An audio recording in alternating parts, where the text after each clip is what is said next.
TV anchor Shivajyothi ఇటీవల కుటుంబంతో తిరుమలకు వెళ్లిన సమయంలో ఆమె చేసిన కొన్ని వ్యాఖ్యలు సోషల్ మీడియాలో తీవ్ర చర్చలకు దారితీశాయి.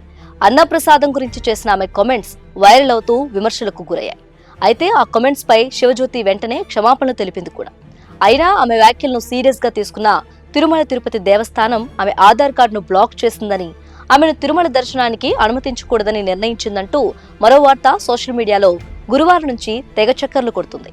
ఇకపై ఆమె తిరుమలకు రాకుండా నిషేధం విధించిందని కొన్ని యూట్యూబ్ ఛానళ్లు, వెబ్ మీడియా ఇష్టం వచ్చినట్లు ప్రచారం చేశాయి. కొన్ని మెయిన్ స్ట్రీమ్ మీడియా కంపెనీలు కూడా దీనిని ప్రసారం చేయడంతో సామాన్య జనమంతా ఇది నిజమేనని నమ్ముతున్నారు.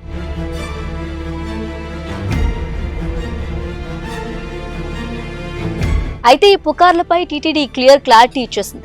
యాంకర్ శివజ్యోతి ఆధార్ కార్డును బ్యాన్ చేశారన్న వార్తల్లో ఎలాంటి నిజం లేదని, ఇది పూర్తిగా నిరాధారమైందని, కల్పితమని టీటీడీ వర్గాలు వెల్లడించాయి. ఇదొక ఆఫ్ ది రికార్డ్ గా స్పందించిన టీటీడీ ఉన్నతాధికారులు తాము ఎవరిపైనా వ్యక్తిగత కక్ష సాధింపు చర్యలకు దిగమని, ఇది సోషల్ మీడియాలో జరుగుతున్న తప్పుడు ప్రచారమని స్పష్టం చేశారు. నిజానికి భక్తులు ఎవరైనా అనుచిత వ్యాఖ్యలు చేసినా లేదా విమర్శలు చేసినా టీటీడీ వివరణ ఇస్తుందే తప్ప భక్తుల ఆధార్ కార్డులను బ్యాన్ చేయటం, దర్శనానికి రాకుండా అడ్డుకోవటం వంటి చర్యలకు దిగదు. కేవలం దళారీలు, చట్ట వ్యతిరేక కార్యకలాపాలకు పాల్పడే వారి విషయంలోనే టీటీడీ విజిలెన్స్ ఇటువంటి కఠిన చర్యలను సిఫార్సు చేస్తుంది. కేవలం విమర్శలు చేసినంత మాత్రాన ఆధార్ బ్యాన్ చేయటం అనేది టీటీడీ చరిత్రలో ఎప్పుడూ జరగలేదు. కానీ ఈ యూట్యూబ్ ఛానళ్లు పనిగట్టుకొని మరి ఈ ఫేక్ న్యూస్ ని ప్రచారం చేస్తున్నాయి.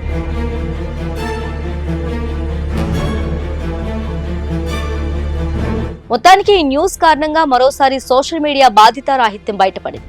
కేవలం వ్యూస్, క్లిక్స్ కోసం తప్పుడు వార్తలను క్రియేటివ్ థంబ్నెయిల్స్ తో ప్రచారం చేయటం వల్ల ఒక వ్యక్తి ప్రతిష్ట దెబ్బతినడమే కాకుండా వ్యవస్థల పట్ల ప్రజల్లో అపోహలు ఏర్పడుతున్నాయి. ఒక సెలబ్రిటీ చేసిన వ్యాఖ్యలు తప్పుగా అనిపిస్తే వాటిని విమర్శించవచ్చు, కానీ ఏకంగా ఒక వ్యవస్థ ఆమెను నిషేధించిందంటూ ఫేక్ న్యూస్ సృష్టించడం జర్నలిజం విలువలకే విరుద్ధం. తిరుమల ప్రసాదం అనేది భక్తుల సెంటిమెంట్ తో ముడిపడి ఉన్న అంశం కాబట్టి దాన్ని క్యాష్ చేసుకోవటానికి కొన్ని డిజిటల్ మీడియా సంస్థలు శివజ్యోతి ఎపిసోడ్ ను వాడుకున్నాయి. కాబట్టి సోషల్ మీడియాలో వచ్చే ఇటువంటి వార్తలను నమ్మే ముందు అధికారిక ప్రకటనలు ఉన్నాయో లేదో సరిచూసుకోవటం మంచిది. అలాగే బాధ్యతాయుతమైన పౌరులుగా ఇటువంటి ఫేక్ న్యూస్ ని షేర్ చేయకుండా ఉండటం మన బాధ్యత.